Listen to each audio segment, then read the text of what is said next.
इस वीडियो में हम स्टडी करेंगे नॉन वर्बल कम्युनिकेशन के टाइप्स को। नॉन वर्बल कम्युनिकेशन के कौन कौन से टाइप्स होते हैं। Types of non verbal communication में शामिल है काइनेसिक्स। काइनेसिक्स क्या है? काइनेसिक्स का मतलब होता है body language. Kinesics means communication through body movements. It includes facial expression, gestures, posture and eye movements. Kinesics एक ऐसी लैंग्वेज है जिसमें वर्ड्स का नहीं, साइंस का, बॉडी लैंग्वेज का यूज होता है। जैसे कि फेशियल एक्सप्रेशन के थ्रू मैसेज देना, जेस्चर्स के थ्रू, पोस्चर्स के थ्रू और आई मूवमेंट्स के थ्रू मैसेज को कन्वे करना। इसमें मैसेज को रिसीव भी किया जाता है और इन साइंस के थ्रू, इनके थ्रू मैसेज, इस बॉडी लैंग्वेज के थ्रू मैसेज रिसीव भी किया जाता है और मैसेज कन्वे भी किया जाता है। Facial expressions. Face is one of the most powerful tool of non-verbal communication. हमारा जो फेस होता है वो नॉन वर्बल कम्युनिकेशन का सबसे बेहतरीन टूल माना जाता है, जिससे हम अपनी हैप्पीनेस को एक्सप्रेस करते हैं, sadness, anger, fear, surprise, confusion, इन सब को हम अपने फेशियल एक्सप्रेशंस के थ्रू एक्सप्रेस करते हैं। For example, a teacher smile can encourage students. Teacher की जो स्माइल होती है ना, वो अपने स्टूडेंट्स को इनकरेज कर सकती है। और अगर उसका चेहरा सीरियस है, उसका फेस सीरियस है, अगर टीचर का फेस सीरियस है तो इससे क्या शो होगा? डिसिप्लिन और कंसर्न शो करता है। जेस्चर्स के थ्रू मैसेज कन्वे करना। Gestures are movements of hands, arms और हेड। अपने हाथों की मूवमेंट्स, आर्म्स के और हेड की जो मूवमेंट्स हैं वो कहलाते हैं gestures. For example, thumbs up करके, हाथ को हिलाकर, वेविंग करके, पॉइंटिंग करके, सिर हिलाकर, नोडिंग करके और क्लैपिंग करके हम किसी ना किसी मैसेज को कन्वे करते हैं। ये कहलाता है जेस्चर्स के थ्रू मैसेज का, जेस्चर्स के थ्रू कम्युनिकेशन करना। For example, nodding shows agreement, raising a hand में शो ए क्वेश्चन और परमिशन। देन आता है posture. Posture means the way we sit. Posture का मतलब होता है कि जिस तरीके से हम बैठते हैं, स्टैंड करते हैं, खड़े होते हैं या फिर मूव करते हैं, चलते फिरते हैं। It reflects confidence. इससे हमारा कॉन्फिडेंस शो होता है, इंटरेस्ट दिखाई देता है, लेजीनेस है, नर्वसनेस और रिस्पेक्ट। पोस्चर्स के थ्रू हम ये सब शो करते हैं। एग्जाम्पल, स्टैंडिंग स्ट्रेट, अगर हम सीधे खड़े हुए हैं तो इससे क्या झलकता है? हमारा कॉन्फिडेंस दिखाई देता है। और अगर हम झुककर स्लाउचिंग करके बैठे खड़े हैं या स्लाउचिंग करके बैठे हुए हैं तो इससे क्या दिखाई देगा? इससे ये दिखाता है हमारा लैक ऑफ इंटरेस्ट। देन आता है body movement. Body movement also communicate emotions and attitude. Body movement भी इमोशंस को और एटीट्यूड को कम्युनिकेट करता है। फास्ट मूवमेंट्स में शो नर्वसनेस। जो फास्ट मूवमेंट है वो नर्वसनेस को शो करते हैं, एक्साइटमेंट को शो करते हैं, वाइल काम मूवमेंट में शो कंट्रोल एंड कॉन्फिडेंस। जबकि काम मूवमेंट है वो क्या दिखाता है? वो कंट्रोल और कॉन्फिडेंस को दिखाता है। ओक्यूलेसिक्स क्या है? आई कॉन्टेक्ट जो होता है वो कहलाता है oculesics. Oculesics refers to communication through eyes. Eyes के थ्रू कम्युनिकेट करना ओक्यूलेसिक्स कहलाता है। Eye contact is very important in communication. Communication में आई कॉन्टैक्ट को बेहद ज़्यादा इंपॉर्टेंट माना जाता है। Good eye contact shows confidence. अगर आई कॉन्टैक्ट अच्छा है तो इससे हमारा कॉन्फिडेंस दिखाई देता है, हम अटेंशन दिखाई देता है, ऑनेस्टी एंड इंटरेस्ट को दिखाता है। लैक ऑफ आई कॉन्टैक्ट में शो नर्वसनेस। अगर आई कॉन्टैक्ट मेंटेन नहीं किया जा रहा तो इससे शो होता है नर्वसनेस, फियर, हेजिटेशन और disinterest. For example, during teaching के दौरान if students maintain eye contact, अगर स्टूडेंट्स आई कॉन्टैक्ट को मेंटेन करते हैं इससे शो होता है कि वो अटेंटिव हैं। और अगर वो कंटिन्यूअस दाएं बाएं देख रहे हैं, इधर उधर देख रहे हैं तो इससे क्या शो होगा? इससे शो होगा दे मे बी डिस्ट्रैक्टेड। ये उनका डिस्ट्रैक्शन शो करेगा। प्रोक्सीमिक्स क्या है? प्रोक्सेमिक्स का मतलब होता है यूज ऑफ स्पेस।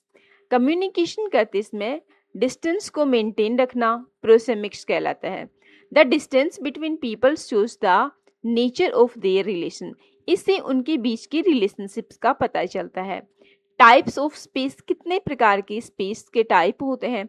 फर्स्ट होता है इंटीमेट स्पेस। इंटीमेट स्पेस में आता है used with close family members और वेरी क्लोज रिलेशनशिप्स, जहाँ हम अपने फैमिली मेंबर्स के साथ या फिर क्लोज रिलेशनशिप्स में होते हैं, जब हम उनके साथ कम्युनिकेट करते हैं, उनके पास जो डिस्टेंस मेंटेन करते हैं, ये कहलाती है इंटीमेट स्पेस। देन आता है personal space used for friends and unknown. Then आता है personal space used for friends and known people. जब हम अपने फ्रेंड्स के साथ या फिर नॉन पीपल से बातचीत करते हैं, तो जो डिस्टेंस हम मेंटेन रखते हैं, वो जो स्पेस, वो कहलाता है पर्सनल स्पेस। देन आता है social space. Social space used in formal interaction, office and classrooms में जो डिस्टेंस हम कम्युनिकेशन के ड्यूरिंग मेंटेन करते हैं, वह कहलाती है social space. Public space used in public speaking, lectures and large gatherings. For example, public space किसके लिए यूज होता है? जहाँ पर पब्लिक स्पीकिंग हो रही है, तो ऑडियंस के बीच में और स्पीकर के बीच में कितने डिस्टेंस होनी चाहिए। लेक्चर्स जब दिया जा रहा है, तो लेक्चर के बीच में, लेक्चरर के बीच में और स्टूडेंट्स के बीच में कितनी डिस्टेंस हो। लार्ज गैदरिंग्स वहाँ पर है, वहाँ पर कितने स्पेस डिस्टेंस मेंटेन रखनी चाहिए। For example, a teacher generally maintain social और पब्लिक डिस्टेंस। टीचर जो होता है वो सोशल और पब्लिक डिस्टेंस को मेंटेन रखता है वाइल टीचिंग, जब वो टीचिंग करता है। स्टैंडिंग टू क्लोज में मेक स्टूडेंट्स अनकंफर्टेबल। और अगर वो बहुत ही ज़्यादा क्लोज आकर अपने स्टूडेंट्स के साथ टीचिंग करेगा, तो इससे क्या, स्टूडेंट्स जो होंगे वो अनकंफर्ट फील करेंगे।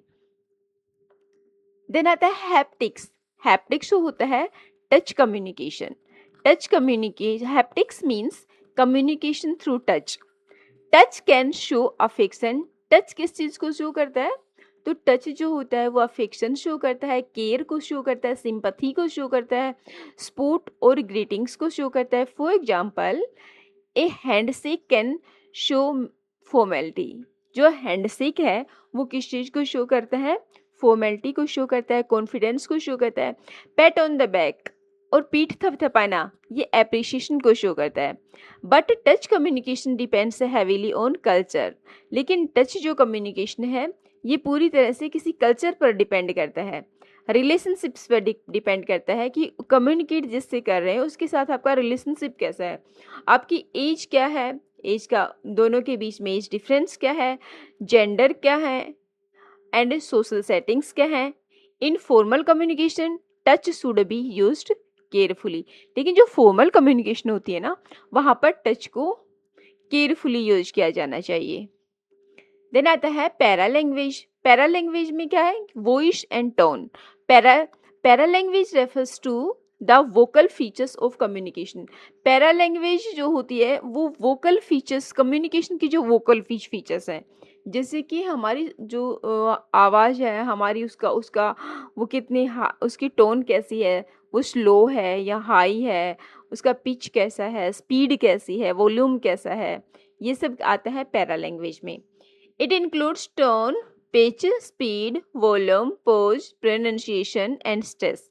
It is not about what we say, but how we say it. Para language में ये नहीं सिखाया जाता है कि क्या कहना है, बल्कि ये सिखाया जाता है, ये बताया कि किस तरीके से हमने अपनी बात कही है। For example, the sentence you did this, एक सेंटेंस है यू डिड दिस, इसको आप कई तरीके से यूज कर सकते हैं, है ना। कैन एक्सप्रेस, इससे सरप्राइज भी यूज कर सकते हैं, ये एंगर को भी दिखा सकता है, केवल आपको किस चीज़ को डाउट भी दिखा सकता है और क्यूरियोसिटी भी दिखा सकता है।